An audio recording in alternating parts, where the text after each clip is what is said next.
Ladies and gentlemen,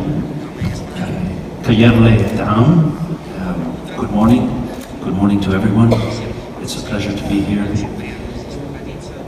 Like my fellow speakers, let me just begin by expressing my appreciation to President Nazarbayev, to Chairman of the Senate Tokayev, to the Secretariat for their hard work, to our liaison officers who will keep us in the right place at the right time, and particularly to our friends in the translation booth who are working so hard.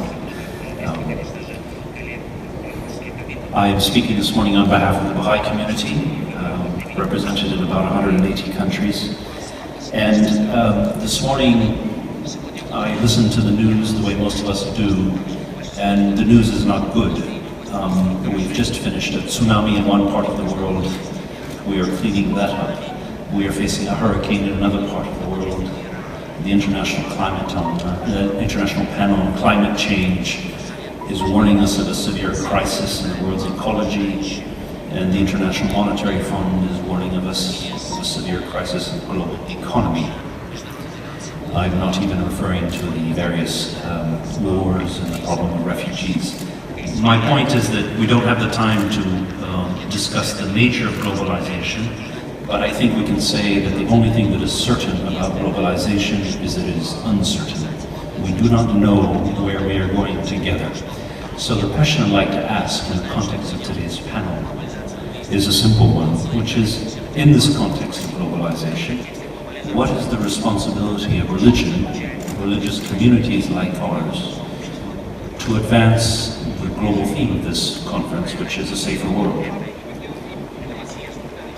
I think one natural place to start, there are many ways to start, but one natural place for religious communities to start is by looking at the question of religious prejudice. It is a problem that religious communities suffer from, but also sometimes contribute to. And it is therefore a problem for which religious communities carry some measure of responsibility, but also have some capacity for change. The Baha'i teachings are very clear on this question. They begin with the oneness of God and the essential unity, the fundamental unity of all of the religions that we have in common. Baha'u'llah states in his writings that religious beliefs should never be allowed to foster the feelings of animosity amongst men. Within their own communities, Baha'is learn and try to develop the practice of living together using two tools, two processes. The first is education, and the second is dialogue, which we call consultation. I will begin with consultation. Consultative dialogue is central to the task of reconceptualizing human relationships, that is, the relationships between people, between men, between women, between people of different races, between different generations, between different civilizations and cultures, and between different religious groups.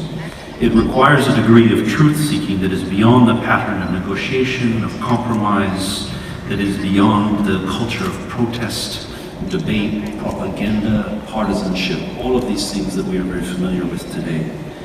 These are all harmful, essentially, to the task of seeking the truth, of understanding the situation, and of agreeing on the solutions that we require. The individual participants in dialogue that is true dialogue need to try to rise above their respective points of view. They need to become a body of their own and to advance the interests of that body and its goals. I turn to education. It seems to me everyone agrees that education is a good thing. No one ever disagrees with that. The root cause of religious prejudice, I think we could also agree, is ignorance. We believe that participation in the generation, the application, the diffusion of knowledge is a responsibility that everyone shares. Everyone who wishes to build a more prosperous world. Each of us according to our talents and our capacities. So it is also this goal of education, one that we share together within our communities. And then as we come forward in efforts to meet each other. if everyone can agree that education is a good thing, and I'm talking here about moral and spiritual education, the pursuit of science, material education is a process, of course, that must continue. If everyone can agree that education is a good thing, then what are the good elements, what are the elements of a good educational system? As we think about these things, as parents, I'm a father, I'm sure many of you are parents in this room, what are the elements of an education system that we wish for our children? I would identify 5 elements. First, it must seek to raise moral standards and to promote an upright character and good conduct. Second, it must aim at the removal of prejudices of all kinds, race, gender, social class.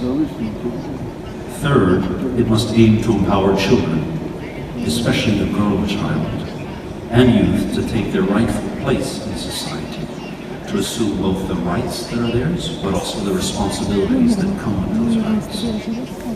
Fourth, it must promote a concept of patriotism that goes beyond a narrow nationalism, and that connects both the family on the one hand and the oneness of humanity on the other.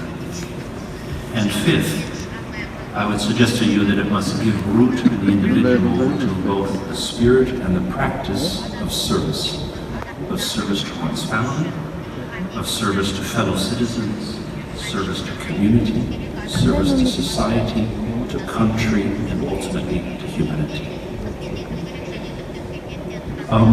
I think these elements are things that we can talk about, that we can discuss. Such a moral education system raises capacity, increases skill, and advances knowledge. And by definition, it must always be open and transparent, and be open for all to both see and to participate. Closed systems have gotten us into a lot of trouble. I would conclude with this. I come back to my original image. The only thing that is certain about our future, the future of globalization, is uncertainty. So, if we don't know what lies ahead of us, how do we prepare? If we don't know what will happen, if the only thing we can expect is that the pace of change will increase, how do we prepare for an uncertain journey, for a journey into the unknown? Let me carry my image forward. You pack very carefully when you don't know what's ahead. And so I would suggest that the best means for us is to pack 2 things into our bag together as we walk down an uncertain path. The ability to educate ourselves and educate others, and the ability to consult and to dialogue so as to arrive at the solutions we need to face that uncertain future. Thank you very much.